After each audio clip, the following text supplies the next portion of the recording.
I am a citizen of a country with a long history of committing acts against civilians. In my opinion, that man lied. I think the guy is a con artist. Well, he also promised the people of Flint that he was going to put money back into the city of Flint. And I don't believe the city of Flint has seen a dime. I lived in Davison, Michigan, which is about 10 miles outside of Flint.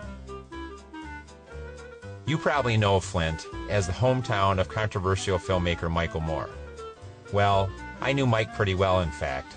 I grew up with him. Excellent. Kevin Leffler from Davison. Oh, I remember you. Long time. Mike has made millions, and I mean millions, off of Flint. Mm-hmm.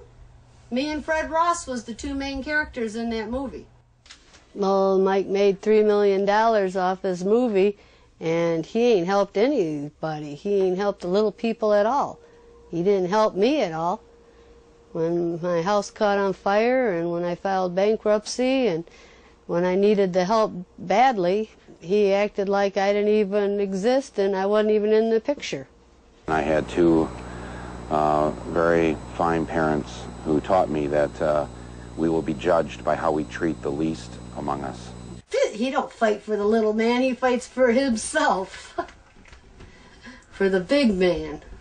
The week before Christmas, the Friday before, he said, we just don't have the capital to keep you working. I'm going to have to lay you off. And now I want you to go apply for unemployment because you've worked hard and you deserve that. And he says, you know, it's not your fault. So before I said, Christmas, okay. Merry Christmas sort of thing, and hit the road. Right. So of course he got the notice the very next week. Right. And right. he called me at home. He was pretty upset that I had filed for unemployment. Why? Why are you doing the things you are doing? Why are you laying these people off? Moose claims that Mike cut his word 5 different times to get him to say what Mike wanted him to say. Not editing the tape. In my movie, I show you the raw footage. Let's see what Moose Fitch has to say about Mike Moore. I feel that my country should know that, in my opinion, that man lied.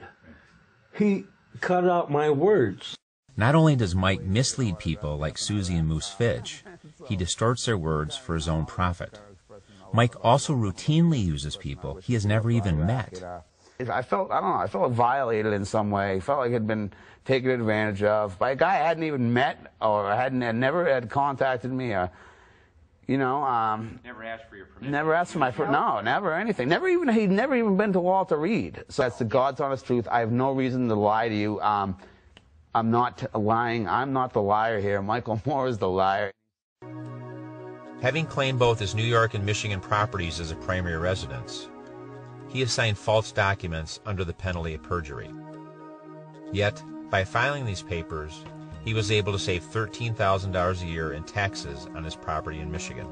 What he had essentially done was kind of double dipping on his tax write-offs. Oh, that's exactly what he was doing. You know, he was saying this is a charitable foundation, but he's paying his bills with it. I think that, didn't somebody just go to jail for something like that? Some head of Tyco or something like that, using the company as his own personal checkbook? Mike claims that corporations are evil and that he doesn't own a single share of stock in any company. Mike's stock selection doesn't end with oil. His most common investments were in drug and HMO companies, who he accuses of letting people be sick or die rather than letting their profits sag. But the most surprising investment I found was Mike owning stock in a little company called Halliburton, formerly run by Vice President Dick Cheney. With a property this beautiful, you would think Mike would want to treasure and protect it because, surely, Mike is a big environmentalist. Through the Freedom of Information Act, I learned that Mike is really not one of them. Mike was cited for violations of environmental law. And was required to restore the wetland he had violated.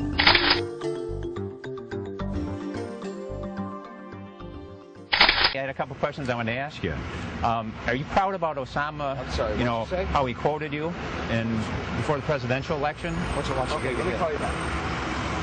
Is that something you're proud of? What are you talking about? Osama bin Laden quoted Fahrenheit 9/11 before the election.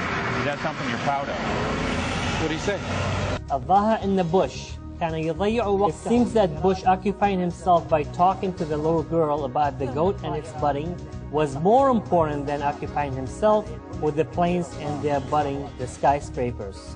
All praise is due to Allah. And he said, you don't understand. I love this country. And he insists that he loves this country.